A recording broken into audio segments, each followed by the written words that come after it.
Welcome back to session 114. This is going to be an interesting day because we're all over the place today, and that's okay. Today's mood music is brought to you by Queen Space, which is Ari Lennox featuring Summer Walker. They have a brand new song. Please go check them out. It's kind of fly. It's got a good groove. And reminds me of Jill Scott. yes, it's real like, okay, come on with that feminine energy. And then today's sponsor, y'all, and she does not know this, is Candace Nicholson of LoveCeCe. She is a Dallas-Fort Worth custom jewelry designer. She will make bracelets, earrings, anklets, waist beads, whatever you need, she got for you. Please check her out at LoveCeCe on all social medias. And please, if you have something that you want, she will definitely be able to get it to you. We have several of her pieces. I can think of one off the dome. I'm mad because usually I wear her bracelet. I know. I was wearing mine the other day, and I'm like, aw. I got your anklet on, but it wouldn't be appropriate for me to put my leg up because I'd flash the audience. Some people might like that, but it's not appropriate. All right. So, like we said, we're going to be all over the daggone place today. So if y'all got a fancy topic that y'all want us to talk about, go ahead and throw it in the comments. But while you edit, like it and share it so people can jump on in it. I know. We want this to be a party. These are the ones that's supposed to be free flowing. Like, y'all know how these go. We don't have no ideas. We just out here just doing a thing, just being us. This is LaFanya, Rashonda, and Nichelle. These ain't Dr. Jones, Hines, Strickland, and Wall. These is just us. Yes. So I'm going to go ahead and pour our libations. Okay. Today we are drinking Roscato. It is a sweet red. It is from Italy. I almost said it in Spanish. We're speaking English right now. And it's delicious. Okay, I'm interested to try this one. Okay. Hello, love life of an Asian guy. Happy Wednesday to you too. Look, we love you and miss you. Because we wanted to. I know. We wanted to have our libations with you in person. I know. It's all right. We can make a trip. I know. Somewhere. I'm hoping now that we have our little po-up drink in a darker with a darker liqueur, you'll be able to see our logo a little bit better. I'm gonna take a picture last time one you day. guys weren't able to see it too good with the golden. Yeah. So y'all go ahead and pour y'all libations. Come on, have a couple of sips of drinks with us. And I was gonna try it again. Nope, still too far. Oh well. He says, I'm drinking my coffee with you all in unison. Clink. Clink, clink, clink. I mean, it is 5:00 where you're at. So what's on the agenda today, ladies? So this is going to probably be a little Black woman heavy until we get to the, Q&A at the end. Where the interns kind of tell us their thoughts or what they are interested in us talking about. So one of the things that I saw, you like it? I do. Like it? That's my job, y'all, to get him the beverages. Right. I like. One of the interesting topics that have kind of been going hard has been the situation with Tabitha Brown and who are they called? Food Network. Girl, give us the tea, girl. So Tabitha Brown is the lady that everybody loves. She's ray of sunshine and all things vegan. And she shared her journey with us about how much of a struggle, that has been for her to kind of heal her body through food. So finally, Food Network decided to get their life together, and give her a little show. Yeah. But the problem was that Food Network wants her to change. Okay. Change how? change how she delivers things, change how she talks, her eccentricness, all of that kind of stuff. Oh, So they want her to put that creamy crack on her hair. She want to shuck and jive. That's what they want to do. Because I was thinking they want her to stop saying, what is her Like slogan? like that. Yeah. Mhm. Yeah. So And come on in the room. come on in the room. And so she made a statement earlier last week, just kind of talking about the fact that, hey, I'm not going to change who I am. This is who I am, and if that is not what you want, then you're not for me. Good You for may her. say that it's not personal, but it's personal to me and it's business, right? Mhm. I said, you better be out here. Well, you know, standing on integrity is, we're not in Hollywood, so, you know, I'm going to put an asterisk and a disclaimer on that. But when we get there, Hey, if you don't like what you see now, okay. But standing on integrity, I imagine in Hollywood is a very difficult thing to do. yeah, You know, it puts me in the mind of like, what's his name? Dave Chappelle. You know how he turned down a sizable sum of money because he was not willing to compromise himself. Also Jordan Peele, you know, he is unwilling Yeah. to compromise himself in a lot of ways. I almost said Danny Glover. Donald Glover. You know, he's unwilling to compromise himself in a lot of ways, you know, so it puts me in that headspace of when you stand on a certain set of morals and you want your brand to communicate a certain thing, that you're unwilling to compromise that. Which is a good thing because she's built her brand based on who she is. and If off she of is the brand, herself. right. Like she built it. Now, granted, you know, her daughter did help her because she's like, how you work this Right. social media. Right. But that is it. Like Yeah. we love her for her being personable and Mhm. being genuine. Even when she got into that little tiff, well, she didn't get into a tiff. Let me rephrase that. When Wendy Williams got into a tiff with her, Yes. she was still just so loving and warm. She read her, but she was loving and warm. So I don't really know what the Food Network thought was gonna happen. Mhm. And us who are her avocados, that's what she call us, her avocados.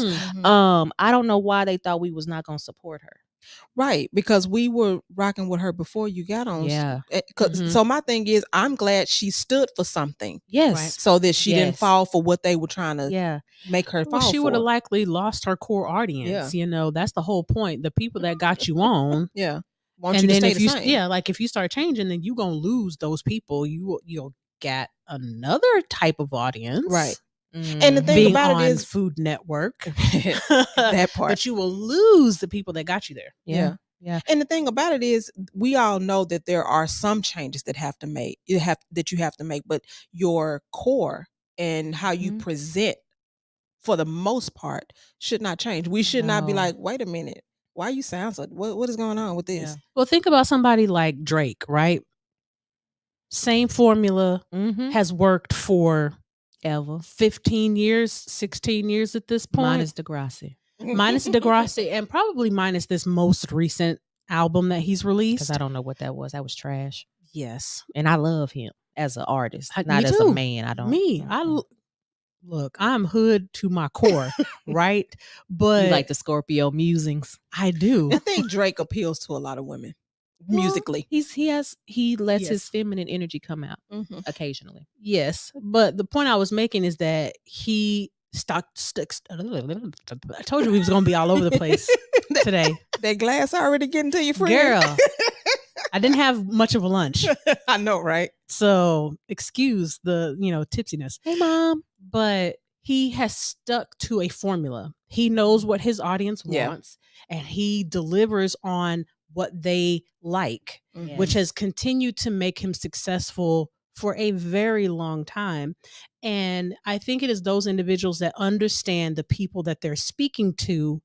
They know how to keep people entertained, and they know how to keep themselves successful because they know this has worked. And if I start deviating too far off one way or the other, then I'm going to lose a portion of me, and I'm going to lose a portion of the people that love Support me him. Yeah. and support me. And the thing about it is, I think Food Network, one, should be ashamed of themselves, and they should have thought about who her audience was.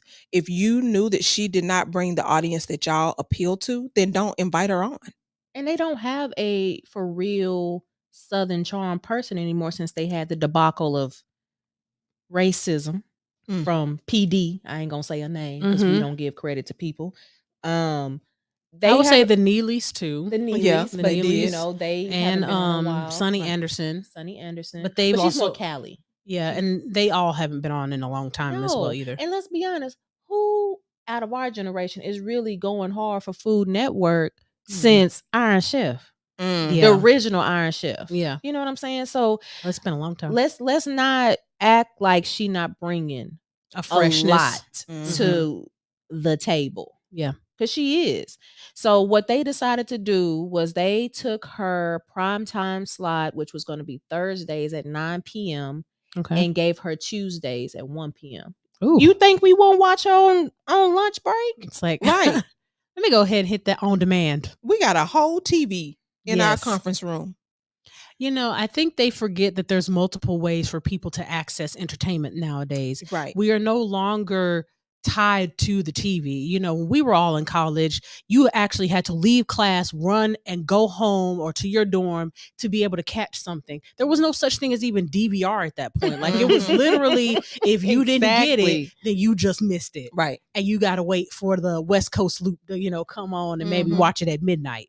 But nowadays you get access to pretty much everything that you want at your fingertips any time of the day. And I know as far as Nielsen ratings are concerned, you have within a certain amount of time for an on-demand show for it to still count towards their ratings. You do. So I think it's 3 days if I'm not mistaken. Somebody like Love Life of an Asian Guy might know that. Check me on that if I'm wrong. And everybody in social media has said, and we're not going to stream it because that's giving the money to Discovery Plus. What we're going to do is turn our TVs on, our devices on at 1 p.m., 12 p.m. So that's 12 p.m. for us who are in the Central Standard time zone. Because I have no problem with turning that on, putting it on mute and going about my business. And then I can watch it later on the rerun. You know what absolutely. I mean? Yeah. So Tabitha Brown, if anybody know her, we still support you and we're going to support you. In one way, shape, or form, we gonna support you. Yeah. I wanted to comment on Lag's comment. So let me pull it back up. Yeah, because I think he said something that's very important there. He did. And just while Dr. Wall's pulling it up. So while she's pulling up, he said, we've seen this happen so many times to Black and brown brands who get bought out by big corporations who want to whitewash their audience. They want to profit from Tabitha's face and personality, but they don't want the culture and the community that come up with her. Tisk, tisk, tisk. Show you right. But what I wanted to comment on, this is the thing that happened with Shea Moisture. Man. You know, they and almost happened to Honey Pot. You know, this is probably the most recent one. Because I haven't bought their products in like 2-3 months. You know, I was an avid Honey Pot purchaser. Yeah. So, you know, just thinking of two prominent Black-owned, Carol's Daughter is another one that this has happened to, where you are a prominent feature in the Black community. And again, you are bought out by a white corporation. Oftentimes it's something like L'Oreal, Estee Lauder, Revlon, those kinds of companies. And you don't even know that they've been bought out, actually. Right. That's what behooves. Sorry, I can't say behooves. Sorry, guy who say behooves. That's what makes me upset. Exactly. So you're still continuing to support and purchase these products under the guise that this is still a Black-owned business or a brown-owned business, and it's not. No, it's not at all. The formulas change, you know, everything, and then all of a sudden you're like, well, what the world? Yeah. I did not want to believe that about Honey Pot. I was like, you got to be kidding me. And I think what people have to realize with that is people are not going to necessarily care as much if you keep it the same. But and tell us. When has that ever happened? Keep it the same. Yep. We start having issues with our hair and our scalp. We start having issues. Honey Pot is a feminine care line. We start having issues in that area. Like, there's a reason why these products work. It's not just because they're Black owned. We joke about Issa Rae comment, I'm supporting everybody Black. But if your product is a hot mess like the pink sauce, we're not going to support that. Because you can't be shipping stuff in the hot sun. Can we segue into that? That debacle. Oh my God. Hot mess. Literally. Let's talk about the tea. What's the tea, y'all? So apparently this lady was selling something called the pink sauce on TikTok. And people was out here buying it. And they said it was good. What I heard, it was like sweet ranch. That's kind of the closest description that I heard someone describe it as. However, this was not food grade, for selling. It didn't have no preservatives, which is good for like, I delivered it to you. Right. But not, and you gonna eat it ship like it today. Right. Yes. Yeah. So, you can't ship food cross lines like that for purchase. Right. And it didn't have any preservatives. The ingredients were not consistent. The colors of the sauce, even if it wasn't in the sun, it was all over like a magenta color because it has dragon fruit in it. So from that deep magenta dragon fruit color to pale pink, like pink lotion color, pale pink. So y'all probably thought it was sweet, and it actually wasn't sweet. It was probably stale. They were Sour getting it, and it was exploded.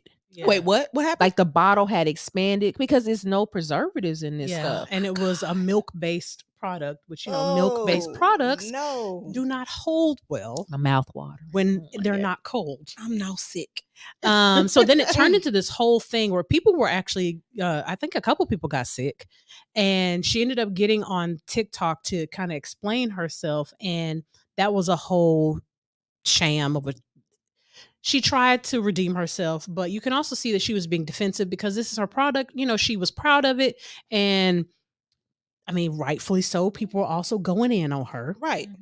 A lot of people were talking about the part that she didn't know what the FDA stood for. What?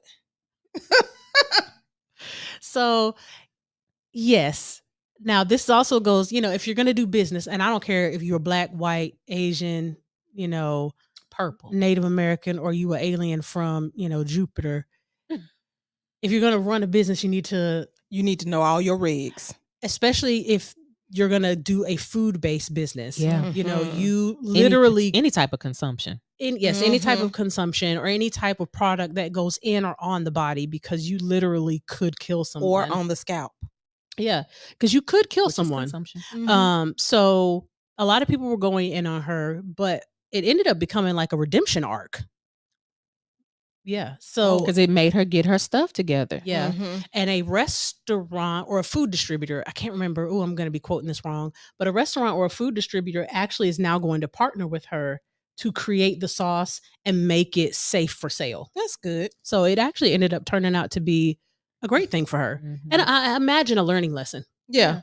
And the thing is, what people of color will always do is give you a moment to get it together and give try you grace. it again. We're going to roast you in the meantime, but we'll give you grace. Back. Yes. But you better, the second time, you better get it right. Come back right. Thank you, Love Life of an Asian Guy. We appreciate it. We appreciate the compliment. One set of pink for the sauce? Just one set. I think it's still going to fluctuate. Yeah. But then you put that on the bottle, right? Right. Because you know how they fluctuate. Right. Because then you know how they say, items may separate, Yeah. Shake well. So if we do one of those joints, then I probably will, be okay with it. If you actually have actual ingredients on the back, and percentages and all that. Yes. Yes. Now. Because people should be able to recreate it. You're not eating no sauce that's pink? That's done made me nauseous. Not nauseous. Nauseous. She done. I'm stealing that. Nauseous. Oh, that's I can't play with food. No. And especially when you start, even though that color is found in the wild, it's not a color that we see in sauce quite regularly. Right. So I can't stand for my stomach to hurt. Who out here other than people in the SM talking about, ooh, it hurt? Like, ain't no. I can't stand for my stomach to hurt, and I feel like if I eat that sauce, my stomach is gonna hurt, and I'm not. It gonna probably is. I need the non-dairy version. I need somebody else to buy it. Yes. Well, I'm not gonna eat it anyway, but still. No, because I'll try it. You need somebody to do it first. I don't even need to do it first. I just need somebody else to purchase it. That way, if I don't like it, I don't have to take it home. And I didn't use my money. Right. Oh, got you. Yeah, I understand. You can crack the bottle open and I'll try it. I'm not buying it. Oh, okay. Well, I guess I won't be trying none. Yeah, you see, she didn't look this way. She know I'm not this little bro to do it. Oh yeah, he definitely not. He's like, I was gonna say he don't need to try it. He don't, because he just like me. We don't like our stomach hurt. No. Man, but get your businesses together. Yes. Yeah, I agree with that. Ugh. Mouth. Okay. So go ahead. No, you're fine. So the other topic that I wanted to bring up was a couple of weeks ago, Psychology Today released the article. It was by Greg Matos, PsyD, and it was talking about the rise of lonely single men. And, it gave the key points. I'll read them out. Dating opportunities for heterosexual men are diminishing as relationship standards rise.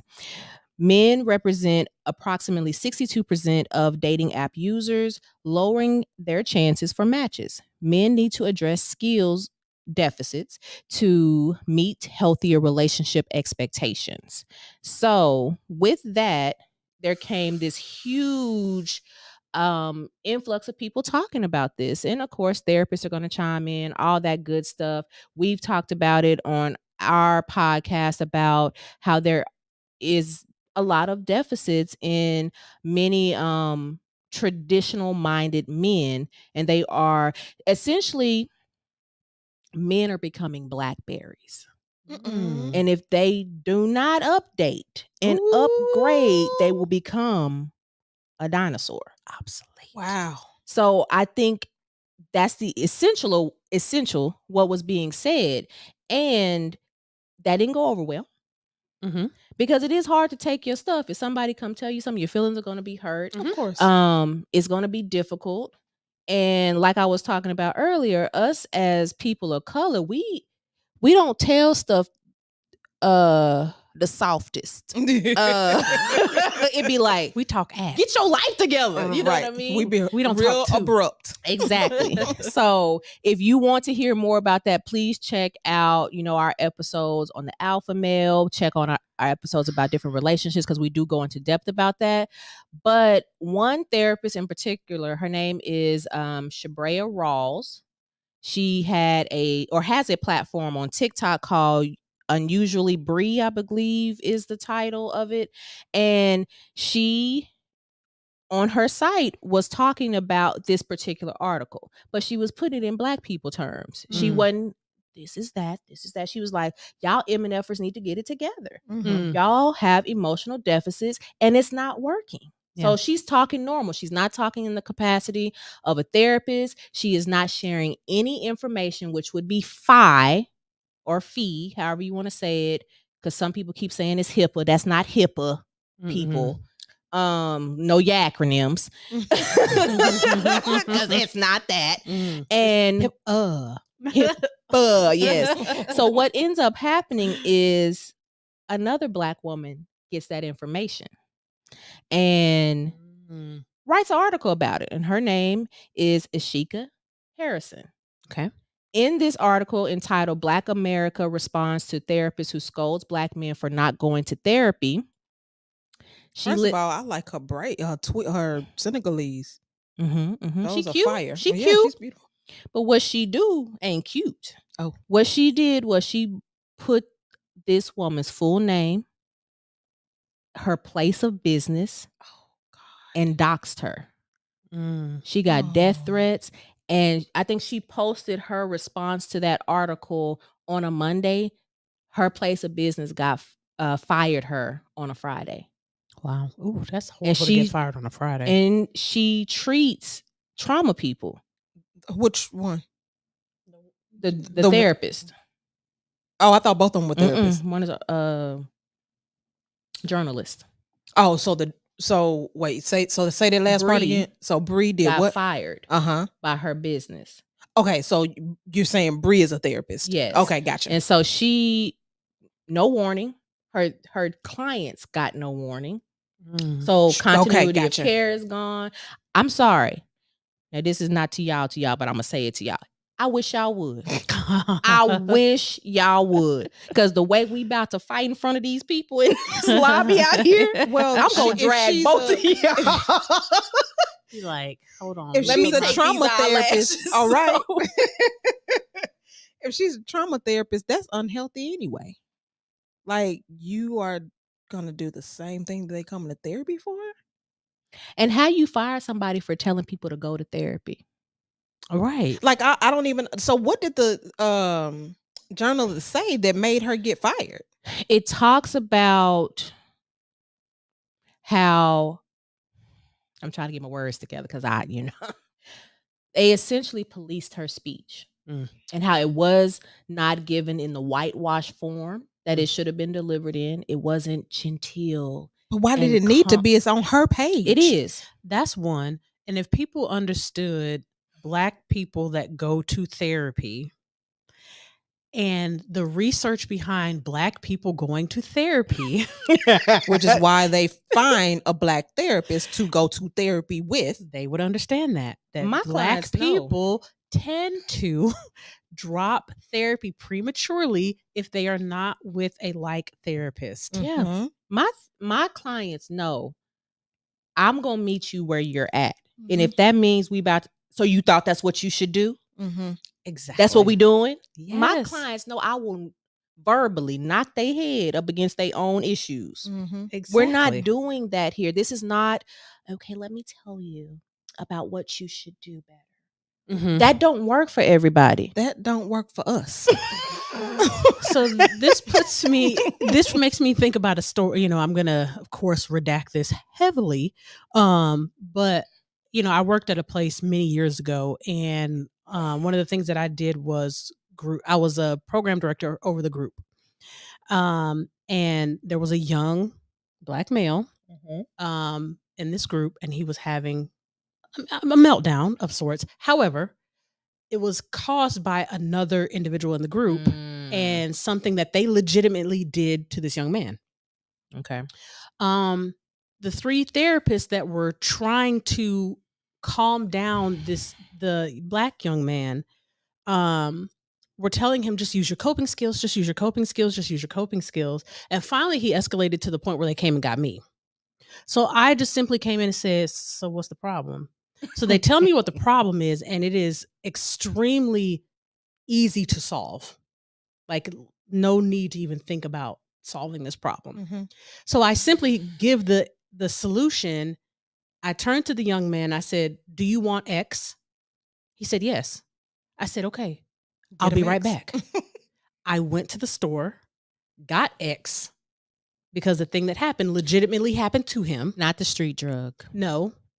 I'm saying X as an example. Let's say Y. As a placeholder. Let's say Y. Okay. I went and got a thing. Came back and he was calm. Yeah. What they did was they pathologized this young man.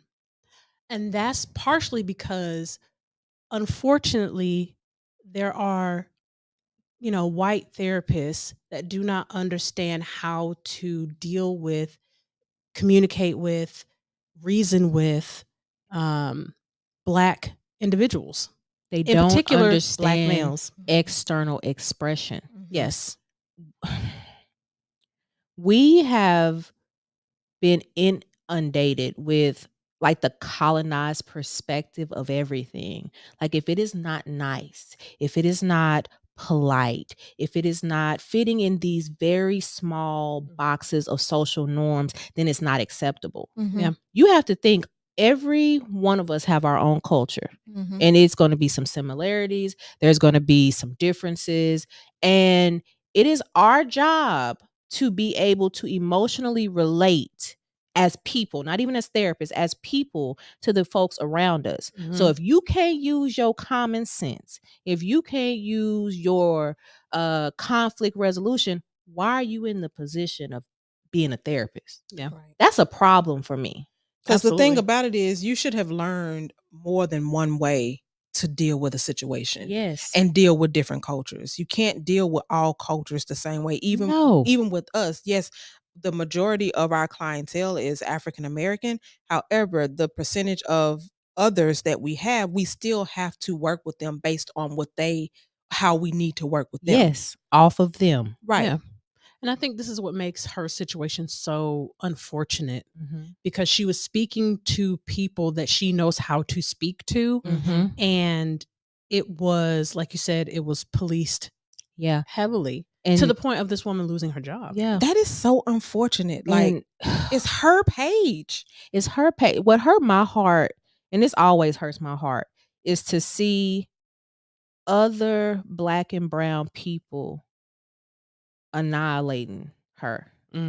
Especially when I get, okay, maybe she's not your cup of tea. Why you on her page? Like, I scroll past or block or whatever people that I don't want to experience. No one asked me for my expertise on their page. Right. I can comment something if I have something to add. The problem is a lot of y'all think y'all got something to add and you're stupid.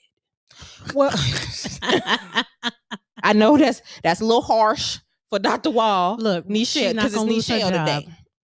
So don't even write no article. Like, they were right. We own the company that she works for. So she's not losing her job. This message has been approved. Okay. And this is RePsychled Podcast, so it's 3 owners in this one. Right. We ain't going nowhere. But I say all that to say this: when I'm going on under her comments, because I followed her right before all of this happened, because I liked her style, because she like herself. She goofy. She like, she be twerking while she talking. Like, I like that she just on her page doing her. But the men on there were talking about how they were going to essay her, talking about how they wish that somebody would unalive her. Like, I'm like, sir, y'all going tell so far. me you don't go to therapy without telling me you don't go to therapy. You are the people that she's talking to. Tell me you need to go to therapy. Yes. Exactly. And then the women were like, oh, she trying to get attention. Yeah, that's what she chose. Honestly, this was one of the things, we've been working with, Lag on developing our brand and building. Yeah. This has consistently been one of my biggest concerns. Yeah. Doing a podcast is when you have a license and you have certain rules you've got to operate within, your behavior is extended beyond just the hours that you work. Yeah. Right. So you are monitored even in your private life. Yeah. So the things that you say have impact on your career and your livelihood, even during your personal time, which I think in some ways is unfair. I understand if you're, using hate speech or you're inciting violence against other people, things like that completely make sense. But if I'm just giving an opinion that you dislike, I don't think that should be licensed enough for you to end somebody's career. Yeah. No. I don't understand why the journalist felt like she needed to.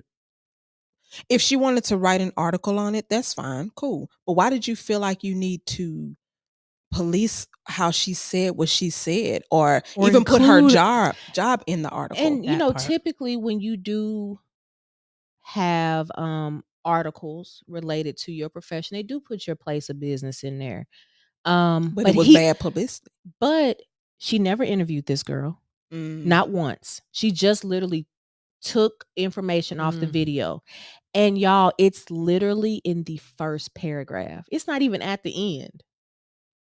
Like, she is like going and listing her information within like 2 to 3 sentences. Wow. That's scary.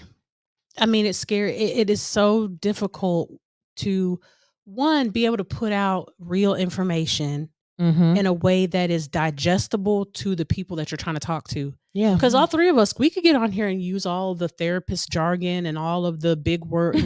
I hate to say big words, but all of the very specific, jargon kind of psychobabble specify for that us. people talk about. We can come on here and use all of the DSM diagnosis codes and all that stuff, but people are not going to resonate with that. They're not going to understand what in the world you're talking about, and you're going to not be relatable. So you have to speak in a way that makes sense to the people that you're trying to reach. Your target audience. Right. Exactly. And if I can't do that, then what is the whole point of having a platform to begin with? Right. Because our audience is not other professional mental health professionals. No. Now, some of them may be on here, but that's not our target audience. Right. Our target audience is layman's people. Yes. That's such a shame. Yeah. It's so sad. Mama Tara, Mama Wall says the problem I have with that situation is her clients being left out to dry. Yeah. Absolutely. I agree. Absolutely. Especially if she's a trauma therapist. So now you've just inflicted another trauma on these individuals. And of course, Abandonment. yeah. And trauma comes in all shapes, sizes, and forms. It's not always just what's listed in the DSM criteria.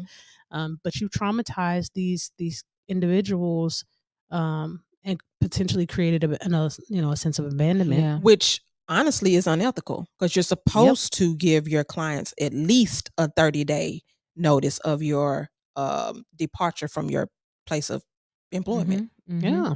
And that's why I brought up earlier, a lot of people saying, well, she violated HIPAA. I said, how? First of all, it's not like a hippo. It's not two P's in it. That's the first thing. So you don't even know that it's an acronym. That's the first thing, because it was like capital HIPPA. I said, that's not how you spell it. No.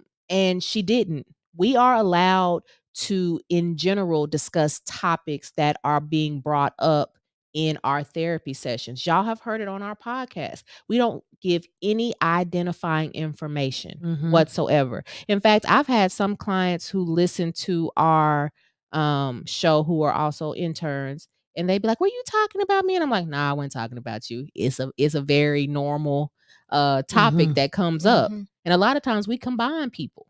Right. Yes. Please know, sometimes if we're given an example and we say, I was speaking to somebody, or I had this client that this could be somebody that we saw as a student 10 years ago. Yes. It could be somebody potentially 20. that you saw 5 minutes before we started recording. Yeah. There's no way. Or it could be something that I heard from another therapist about somebody, and not even someone that I have ever even seen.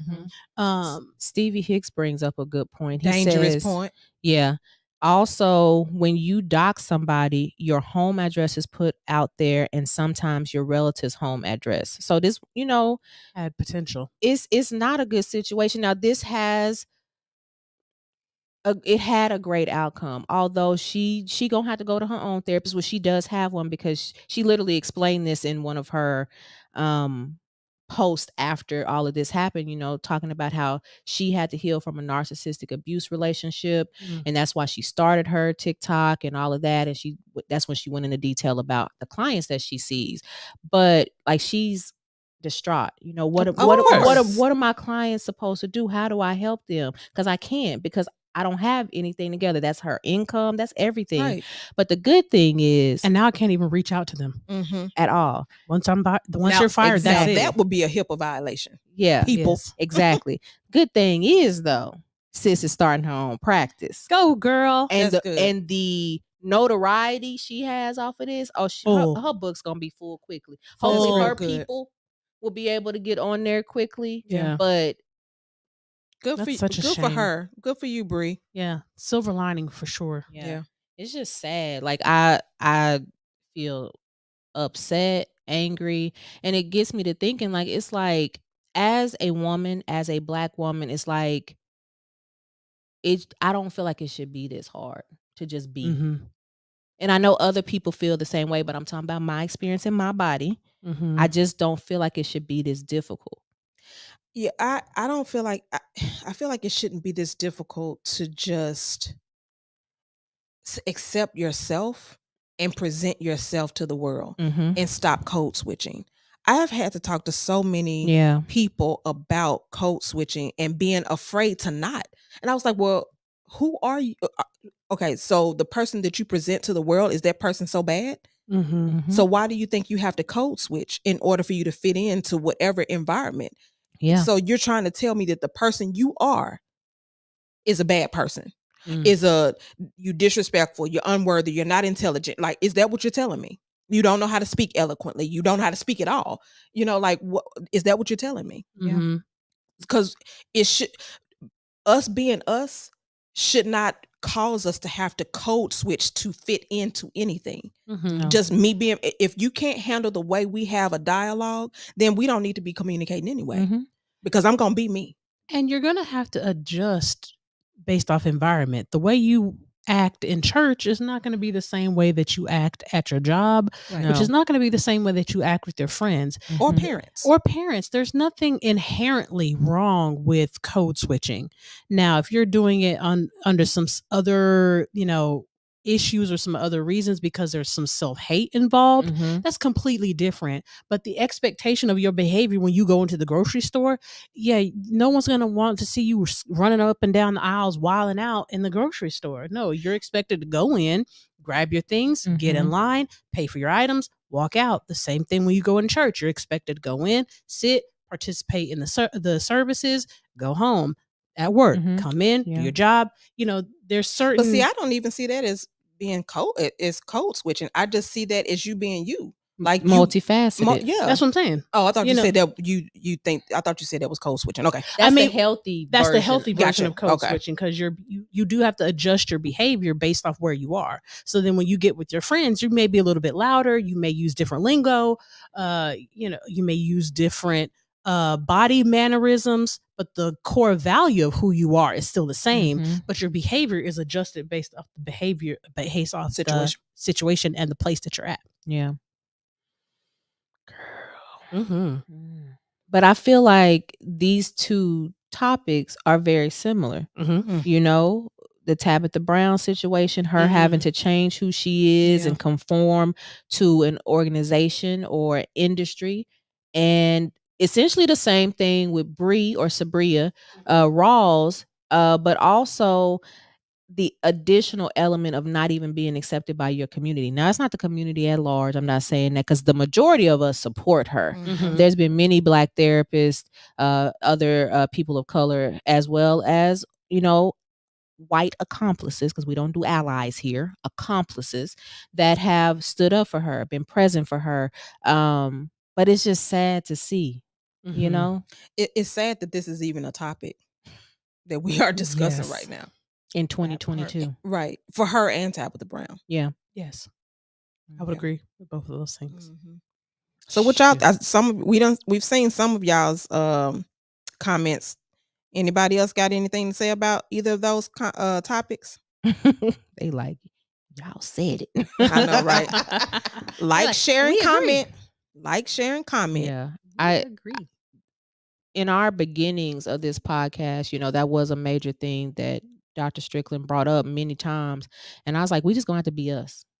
We can ease us on people, but we just gonna have to be us, because I personally, I can't walk around not being me. You know what I mean? Like, it took a long time for me to be okay with myself, and I'm not gonna be able to go back.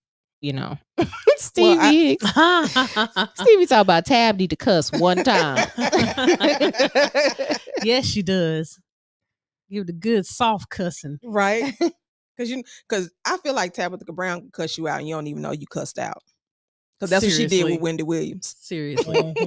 I would agree with that. You'd be like, wait a minute, hold on. Wait. Did you just get me? Did you just gather me? I feel good about it, though. Right? I was anointed. I'm so confused. I'm so confused on how to feel about this. Yeah. Man. That's so sad, though. It is. But speaking of softness, Dr. Jones had brought up something that has recently been online with people soft quitting. And I had seen this a couple of times on TikTok, but I hadn't paid any like real attention to what it was. So like, what is it actually? Only thing I know is that it is when you go to work and you do your job, but you don't go overboard. You don't stay overtime. You work your 9 to 5. Back. Yeah, you pull back. You don't do no extra nothing. It's like that. You just do your job, and so it's like you're you just do your job. But see, what my concern with that is a lot of people did the overboard stuff to move up in the company. Mm-hmm. So I feel like, especially if you have a early millennial or a baby boomer who owns the company, you're not going to go anywhere in the company, because yes, they may adjust to what is going on in society, but work is work. And if you can't show me that you're able to handle a promoted position, then I'm not going to promote you. Yeah. If you're just doing the bare minimum, like, then that's where you need to stay, because that's what you're good at. I don't know that you're good at anything else. Yeah, I feel like this is a hard line to toe, right? Because I definitely understand what you're saying. You know, work for the job you want, not necessarily the job you have. But if you work for the job you want, a lot of times that means you'll be working a lot, or you may be working extra. Yeah, I feel like this is definitely a hard place to be, because you want people to have a work-life balance. Yeah. You want people to, not invest their whole all into a company, but you still want somebody that is a go-getter and a pusher and, an innovator and things like that.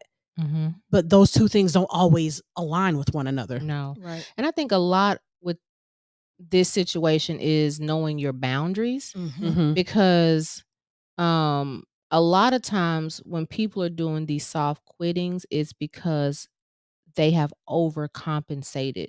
Either they felt like imposter syndrome going on, or they sick and tired of the people they working for. Because I can honestly say I have soft quit a job before. Like, nameless job that we talked about in Is It Just a Job? Like, I put in my resignation like I was supposed to. And someone who I was close to on the job was like, hey, can you please stay? We don't have anybody. I was like, yeah, I can stay. But the thing is, I never rescinded my resignation. It was still there. I think I ended up staying like 4 or 5 more months past that before I came to work at Balance Beacon. But what I ended up doing, because it progressively got worse. And, in that episode, that session, we talked about not all, but the unethical things that were going on, the stress and all that kind of stuff. What I started doing was, I'm just a clinician. I'm here for my clients. That is it. No, I'm not fit to go work no group. Are you going to pay me for the group I'm going to work? Are you going to pay me for these degrees I got? No. Okay. I'm not doing that. And so I can definitely see that being a thing if you're on your way out the door anyway, and or if you, like you said, it's been unhealthy in that environment, and so you don't really want to be promoted in that position or in that company anyway. But if this is a company where you're trying to be promoted, like, you won't stand out. Like, because everybody is just doing their job. But if they're soft quitting, they're not trying to promote anyway. Right. They leaving. True. Yeah. That's an interesting idea. I would have never. How these young people come up with this stuff? Well, that's the Great Resignation. So I think this is just part of that. Like, people are sick of it all. All of it. America need to get it together, because people are tired. Yeah. And the fact that this pandemic has showed us how other people live, how other companies treat their employees, benefits, health systems, like all that kind of stuff. How the government just treat us. Like, the USA, we got 2, 3 stimulus checks? 4, I think. Who got? I ain't get 4. Well, I ain't saying we got them, but they were issued. Okay. 4 were issued. But other places got one every month. Yeah, for a year or 2. Right. And I'm not saying this is, well, America is saying this is all about money, but I'm not saying this is all about money. Right. America is not winning and they did anything. not pay us. Well, yes, but I'm saying America is not winning anything. Right. You know, we are one of the lowest countries in everything. Our state is like 51 in literacy. I'm not surprised. You know what I mean? Like our focus in the United States is not on education, obviously. No. Our focus is on them staying rich. That's what they focused on. Yeah, we're low on the totem pole for a lot of things. We're like 48th in like social services.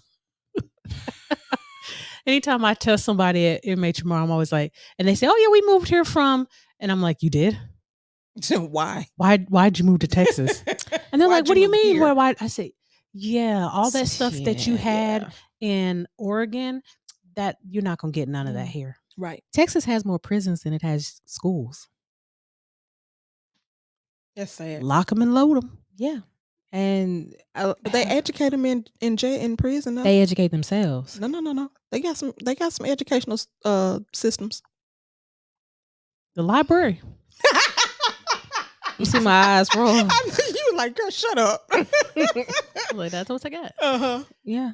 But I do think that's part of the reason why the Great Resignation is happening is like people, number one, have gotten a taste of working from home, and they realize how much healthier home environment is in general. Because, you know, some people do want to come back because they tired of being around their family all the time. You know, we got to have the balance or whatever. I want to have that separation. Yeah, or the separation. But I think people have realized I actually do have way more power, and I haven't been utilizing it. You know, and creativity. And sometimes when you're working at a job, you can't always explore all of that. Yeah, I would agree. That makes sense. Yeah. Yeah, I definitely. We're in a weird hiring, quitting, employment, wage time in the U.S. And because we're in a recession. We are in a very weird space. Stuff is expensive. Man, it's going to be interesting to see the bounce back, if there is. But it's going to be interesting to see the bounce back. Man, if you're not in the stock game, you need to get in now. Yeah. Or get out. Look, buy low. Buy low, because it's always going to bounce back. Always. Buy low. Mess around here and be a billionaire, messing around getting something like Google on the opening floor. Shoot, but most people can't do no stocks because they trying to buy food. I'm saying that's what I'm saying. Something that was low. I said if. I'm not telling people to do it. I said if. Thiesman says, I agree 100%, but I've seen so many people pass me in the running to America's next top employee by being lazy and giving a 45% effort. Noted. I've joined that movement too. It's hard not to. Get it together. Okay? But it's hard not to, because it's like, well, shoot, why do I need to put forth all this effort to try and get a job if I'm still going to get passed over by somebody who's not even giving half of what I'm doing? Because nepotism is a real thing. That is too. It is. Me as a Zennial, Gen X and Millennial, a Zennial in between, I don't have it in me not to move in an excellent way. So even me titrating myself down to just being a clinician, I still was doing way too much. You know what I mean? Like, I look at that and I'm like, that work yourself to death thing is a very hard thing to break. And I think each new level that you get to, you have to establish those boundaries and what's healthy. And, you know, that's something that we talk about behind closed doors. You know, what is our capacity? Where are we at mentally? Because it is very difficult for us to be running roughly 5 businesses between the 3 of us. Yeah. You know, so we have to balance. You know, we have goals and we have things that we want to do. And we want to be, I want to be able to put all my bills on auto. You know, I won't be able to do that and not be like, oh, wait a minute, take it off, you know. You know, that's real. But that 3-day window. Exactly. And not have to call nobody or do anything. You know, I look at it. I think I told my bestie, Trish, this, or it might have been my mom. I can't remember. I shouldn't be a doctor, still struggling. Like, Shout out to Bath and Body Works. You know, I'm about to go do my seasonal work, you know, like I do. But like about to get some candles in here. I don't play. Like I'm somebody who will always work. I'm not gonna let myself get to a place where my ego is coming. Oh, I can't go work at Bath and Body Works, or I can't go flip a burger. Do I got bills? Am I a single woman that I have to depend on myself right now? Yes, I have, you know, support and stuff like that, but like I'm still an adult. Right. So I'm gonna go get it, whatever that means. So I think other generations are struggling with that notion. I saw somebody on a clock app talk about buying a home, and well, why would you ever rent? And rent is that high? Why not just buy? And he said, well, my grandparents bought a home. I think he might have said in the 40s, 50s, something like that. And it might have been, you know, cheap. And $108 was the monthly payment. The same house would now be about $4,000 a month. Jeez. Make that make sense. Yeah. And I get that things are going to rise, but that's not, the cost of things has not risen, or has risen more than our ability to get money and to sustain it. Oh yeah, absolutely. That's one of the things that they were talking about with when the stimulus checks and the rent stuff, and they started canceling, you know, them being able to get rent exemptions and stuff like that. They were saying, like, how are people supposed to pay their rent if they only make $1,500 a month and your rent is $2,000 a month? Right. Yeah. That is exactly that's the point of all of this. You know, I was talking with a client the other day, and she was saying she got a substantial raise, and she was like, but I'm still struggling. She was like, and I got a substantial raise, but she said, as I made more, everything around me simultaneously came up with me. Yeah. So now I'm still in the exact same position I was in, even though I make a substantial amount more than what I used to make. Yeah. And that's what I was telling my parents one time when I was talking to them about, you know, how they was talking about, you know, people still trying to stay on the disabilities, unemployment, because they make more on unemployment. And I was like, well, the thing about it is, if they would have been increasing people's income as they were increasing the economy, then we wouldn't be in this situation. Y'all wouldn't be scrambling talking about, oh, $15 is too much. No, y'all would have already been at $14 by now. Yeah. Yes. Or more. I think back to my first job, because my mom, when we went to school, my mom didn't allow us to work. She was like, y'all need to get these grades, because y'all are going to have to go to school on y'all own. Like, that's not something that I can help, because we don't come from money like that. You know, everybody in my family worked their butt off, whether, you know, they had to go to the military, whether they took jobs that maybe you wouldn't think that they would take, but they worked their butt off. So that's the same mentality we had. When I started my first job, I'm not going to say what it was, because I don't want to put nobody on blast. Girl, I was making $5.15 an hour. What is that? Girl, I was making $4.35. Thank you. For my first job. And we're the same age, y'all. So $4. You got to think. So with $5.15, I'm going to a private school, a private college. Oh, when I was in college, I was making $6.15. Y'all, I have 5 jobs. 5 jobs, took 21 hours every semester and summer. So work ethic ain't a problem.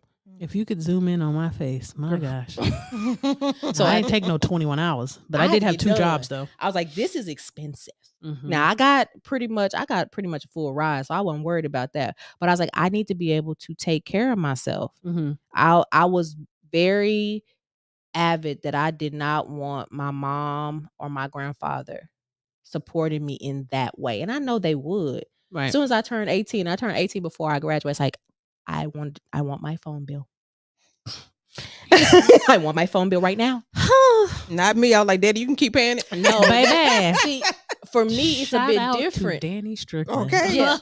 For me, it's a bit different. Appreciate because Harvey. I grew up in a multi-family home. So I have my grandparents who, like I said, they were working their butts off. You know, my grandfather, military, all that kind of stuff. And I see my mom working her butt off, and pretty much has been an entrepreneur my whole life, as well as I've been an entrepreneur since I was 10. So my mentality is I got this. Because I was the candy lady of the neighborhood up until I graduated anyway. So I was literally for real paying my bill. But when I got into school, it's different because now I'm having to work for somebody else. And somebody else ain't paying me the way I pay me. So that's what became the difficult thing, because I was out there, I was selling. Not illegal substances. I was selling the candies and the pickles and stuff. Thieves said, ain't no shame in pushing cucumbers. It sure ain't. Y'all better come see me. Ain't no you shame. Ain't get no discounts or nothing, but y'all better come see me. I think we all been there though. I worked at Target for a hot little second because I was like, look, we had to get some things settled. You know, back when we was first, you know, in the early stages of the office, I was like, look, worked a full-time job, came to the office, and was working at Target on the weekends. Like Uber Lyft, JCPenney, and I worked at JCPenney. We were working at Bath and Body Works. I was working at Bath and Body Works. She was working at JCPenney. You were at Target. And y'all, we were driving Uber and Lyft. And I still got multiple jobs right now because I'm also LPC supervisor. Look, I don't play. I don't like to depend on the side. On people. Okay. Yes. So like you gotta make things happen because they obviously you already see we're not gonna get no assistance in America. No. The struggle is real. America. Yes. Yeah. Multiple K's in there. So we do want to open the floor. If anyone does have questions, y'all can feel free to start listing those questions, or if there's a topic or whatever that y'all are interested in, go ahead and start that while we still ramble about random things. Yeah. You know, I don't know. I think the thing that surprised me about getting to this point in my career, you know, speaking about mental health specifically, the thing that they didn't tell you when you were in college, you know, they painted this picture that you're going to get out of school and you're going to be rolling in the dough, you know, that, you know, you're going to be out here making 7 figures, you know, out of school. And it is not like that, you know, as an intern, ethically, as an actual intern, you know, not a intern after graduation, pre-graduation intern, 18,000. Boy. That's what we was making as interns. 18,000. Which after taxes is roughly $5,683. Because I remember. Nothing. Making nothing. Now I appreciate that opportunity, and if the people that served as my internship site ever see this live, I loved my internship. Yeah, and that's no shade at all. So this has nothing to do with that in itself. It's just the system that has been set up for mental health. It is what's preached to you and what the reality is are two totally different things. Yeah, because in order to make a decent amount of money in this field, we have to have multiple streams of income. Yeah. You can't just be a therapist. One, because if you're insurance based, they don't pay you nothing. No. And when we say multiple streams of income, we mean multiple streams that you are working. We don't mean like the 7 streams. Right. It's very difficult to do that when you are in an industry that you don't have enough time to do anything else. It's because we work in a person-centered industry. You know, it is a one-to-one activity. Yeah. Now you can of course do speaking engagements, write books, do classes and things like that, which we do. But it is still based off you. We are still the service. And my service is tied. Okay. Yes. You know, I think, and it's just not. I'm sorry. No. It's just not enough time in the day. No. Like, in order for us to do all of these, that means something is going to go lacking. So if we have a speaking engagement, that means we won't be able to see our clients for the day because we're going to speak. But then the thing about that is people want to ask us to speak for free. No, I'm losing money. Yeah. Ooh, there are some situations where we definitely will speak for free, but it has to be a good trade-off of publicity. And I'm not doing that no more. But you get what I'm saying. We've had some major ones where we've gotten a influx of clientele, and then we've had others where crickets. I don't know. I don't know what it was. And which is why I say I'm not doing it no more. I definitely understand where you're coming from, because we used to do that. Yeah. But now I think I'm in my field enough to not do this for free no more. I've done my year or two for free speaking. No, I'm not doing it no more. Well, Mama Wild Ben said it. She said y'all need to stop doing that. Because if I speak for free, then that means I'm losing money. We have people to pay. I'm losing money from here. Yeah. So no. It's so hard. It's so hard. The thing again, and I imagine this is true for multiple. A variety of fields. That what you're, and I don't know about college now because we've been out of college, especially undergrad, for so long. So I don't know how that. Yeah, we in the double digits. I don't know what they preach to young people now, but what was told to us, and specifically at my school, I was not prepared for what I got into when it came to actually being in the field. No. I was not told that you had to have an advanced degree. I left undergrad thinking I could work with a bachelor's. I'm telling y'all, when I learned my senior year, probably about 5-6 months left in my undergrad, that I had to go, because my plan was not to be a therapist. I was going to law school. Yeah, I was going to medical school. And I found out that my plan was not going to work if I didn't go and get my master's degree. Yeah. So I had to go get my master's degree, but I didn't know that I needed to go get my master's degree until I was like I said, my senior year, probably about 5 or 6 months left. I was like, wait, what? You mean I was supposed to be applying to what? What's going on here? There's not a good pipeline, right, for many people. I think people who are at the high school level, they have to remember that these children, because they are children, I don't care what age they are of legalness, they don't know what to do. They've never done this before. Even if they have people in their families and systems that have gone to college, there still needs to be an education of how to go to college, or how to go to tech school, or how to go to the military, or how to do whatever. Some vocational trade or whatever. I just happen, for me personally, I happen to be a bookworm. And y'all know, I've told y'all, I knew I wanted to be some form of therapist at a very young age. When I first started, it was not a mental health therapist. I actually wanted to be a physical therapist because my grandfather was in orthopedics. That's what I wanted to do at first. I was like, therapist. That's literally what it says on my laminated piece of paper. And then from there, I realized I don't really like people's bodies touching mine. So then I wanted to be a massage therapist. I said, that's gross too. That's still touching. And I was like, yes, mental health it is. No touching? No, because people are nasty sometimes. And my mom is in the health and beauty industry. So her story sometimes I'm like, oh, they had what? They didn't do what? Like, let me go get a massage. I'm taking a full shower. I done exfoliated. I done lotioned. Like, I'm preparing myself to lay on your table and be blessed. Yes. I don't want to curse you. I want to be cleansed. Exactly. Yeah. Dang. All right, y'all. So we don't have no questions. Y'all ain't got no questions this This time? must have been a good one then. Okay. I'm feeling good. Now, like we always do y'all have any topics that y'all want us to add to the dockets? Do y'all have any movies that y'all want us to add to? Now, that's not to say we don't have 7 billion on the list already. 7 billion. But we can always add more. Yes, yours may actually pop up before. Yes. Another one that we are thinking about doing. And even if you don't, if you can't think of a topic or thank you, Dante. Even if you can't think of a topic or movie now, you can always put it in the comments after as well.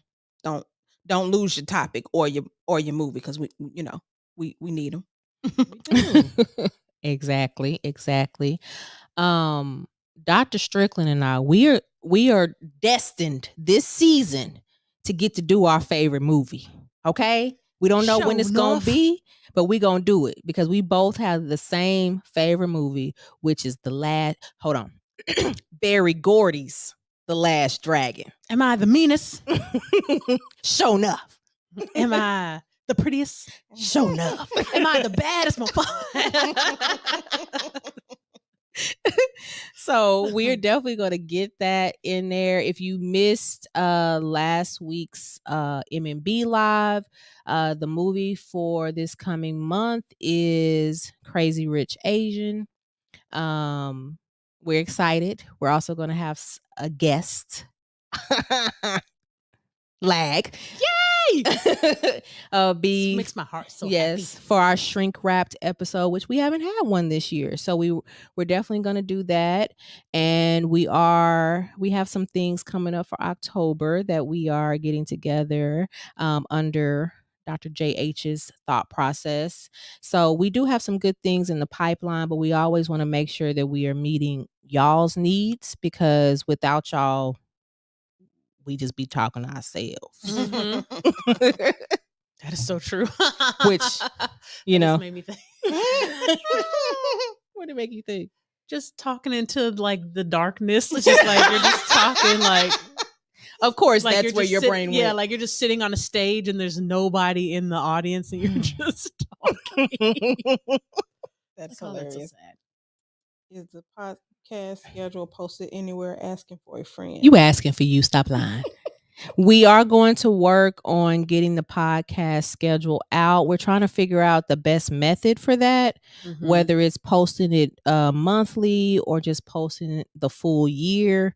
We'll probably do more monthly than anything, but we're trying to figure it out, because we have been known to like pluck a topic. We're like, last minute. We don't like that anymore. Or if we record it, we do our pre-recordings, we don't like how it gelled and flowed, or it didn't give that we're not going to give it to y'all. Yeah. We want to make sure that it's something we can stand by. Even if it is factual, we still want it to be somewhat entertaining as well. Yeah.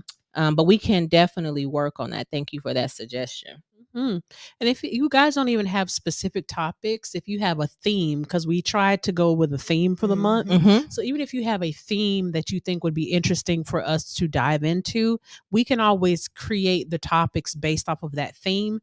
So whether you comment within the live or any of the posts that we do on social media, if something pops up in your head at that time, feel free to just add it in there. We'll know what you're talking about. Yeah. Any last thoughts for y'all?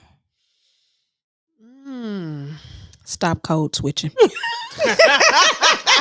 Of course. Any final thoughts for me?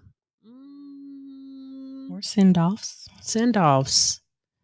I'm excited for doing a different movie next month. I definitely want us to get into trying some, because y'all know we love our Black films. Yeah. But there's only so many of them. And we're gonna start running out after a little bit, especially ones that are known. So I'm excited to be doing something that's a little outside of our wheelhouse and presenting that. So I want to do some interesting things. Yes. And we do have some other stuff in the works with our brander, Black Media. So we are working on those things and have great things to come. Oh, we got a question that just popped up. Hold. Thiesman says, one more question. Are all three ladies accepting new clients? Asking for a friend, LOL. So what I'm going to tell you is no. We really are not accepting new clients. However, we do have other people of color and male providers who can meet your needs at Balance Beacon. If you do need that, the phone number is 214-396-6503, as well as our website is www.balancebeacon.com. We are completely booked and full, suffocating. Not just full, over full. It's a blessing. Yes, we love that people resonate with the three of us that much and love what we do and the treatment that we provide. And the word of mouth that we get from our clientele is a beautiful thing and very humbling, and very appreciative. But we are full. Yes. I'm like, I can't do not another. We had many conversations there. I said, y'all, I can't. I don't have another spot. I got about 4 or 5 people right now that I'm like, I'm scared. It may be a month before I've you had see. some new people, and Yeah. I'm like, I don't know where y'all gonna fit. So for everybody that is interested in therapy or is already in therapy and maybe you're on hiatus, this is a note for you to take. You need to be back with your therapist well before fall, because fall is the jump start of the busy season. Yep. So typically I recommend in the spring, beginning of summer, to hop back in, because that's where the lull is in most mental health practices.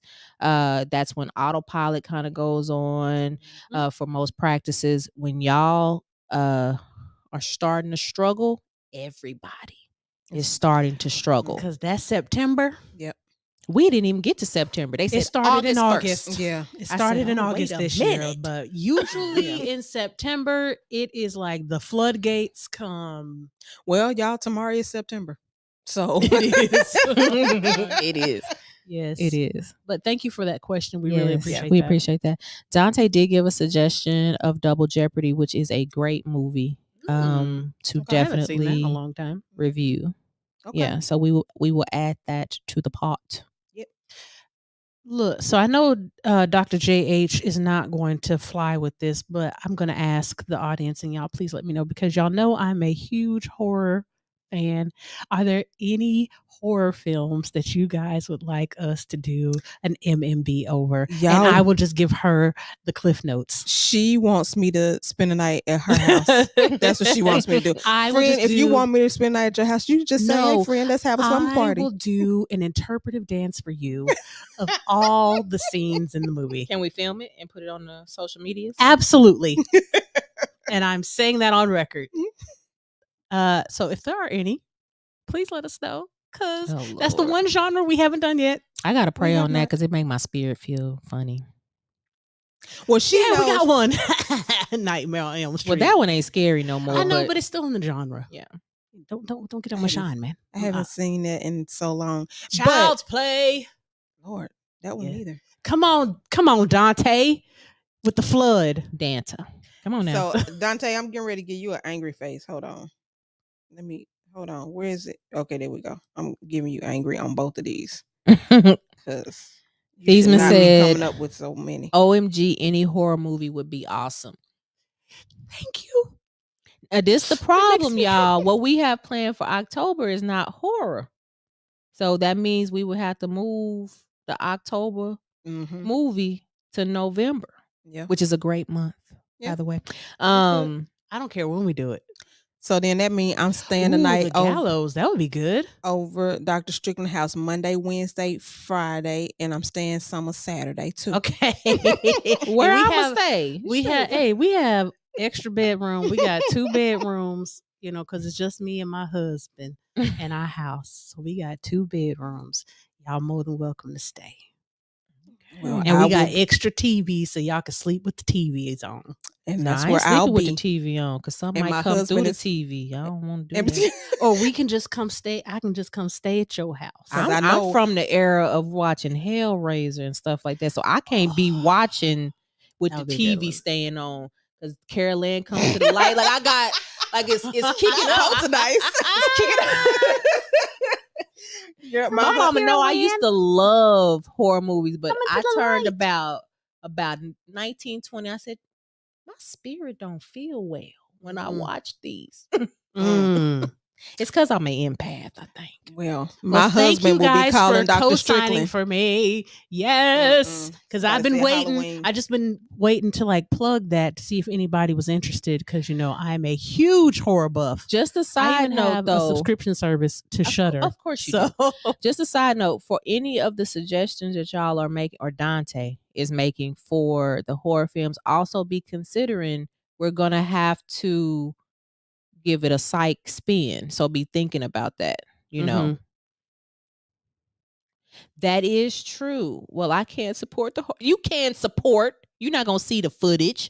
Right. It's just gonna be. So I'm here for Thiesman's suggestion. Us isn't so bad. That actually is a great one. Yeah, that's not really horror. It's thriller. Yeah, it's more thriller. But Okay. You already got your plan together. We'd be good. I can do that. Okay, so we're gonna put on record. I'm glad you put this emoji because I feel the same way. It'll do. It's a wonderful film, but it'll do. I mean, it's kind of terrifying when you think about it happening in real life. Yes. But y'all know, like, you're a slasher queen. Yeah, like I love. Yeah, your husband don't even like the horror you watch. I don't think that is so true. I don't know if I consider People Under the Stairs horror. It's more psychological thriller almost. Yeah, I would say that same thing. It's a good one. I do like it, along with it's kind of like Flowers in the Attic. Oh my god, I was like, it's kind of like I have seen Flowers in the Attic, but I think that would be a great. Now that has a lot of psych spin to it. A lot. We have to do Mommy Dearest too. Mommy Dearest. Oh, Mom says she's not going to actually watch the movie. Oh, she's just going to watch. Let us talk about it. Yeah. Okay. Gotcha. Now my mom likes Mommy Dearest and Flowers in the Attic, so she would be game for all of those. Those too. are good. Okay. All right. Well, we'll have some chosen by October, and we will get the itinerary together for each month. Mm-hmm. Okay. We'll start doing that. Yes. Now that we know that that's something that would be of interest to you guys, so we'll have to update you if we change anything. Yeah. Yeah, we'll figure it out. Yeah, we appreciate you guys want to know up front. Yeah. Okay. All right, guys. Well, thank you for your support. Well, y'all know we always end off with a quote. We ain't have one prepared, so I'm just going to surprise these ladies right here. In the words of Forrest Gump, life is like a box of chocolates. You never know what you're going to get.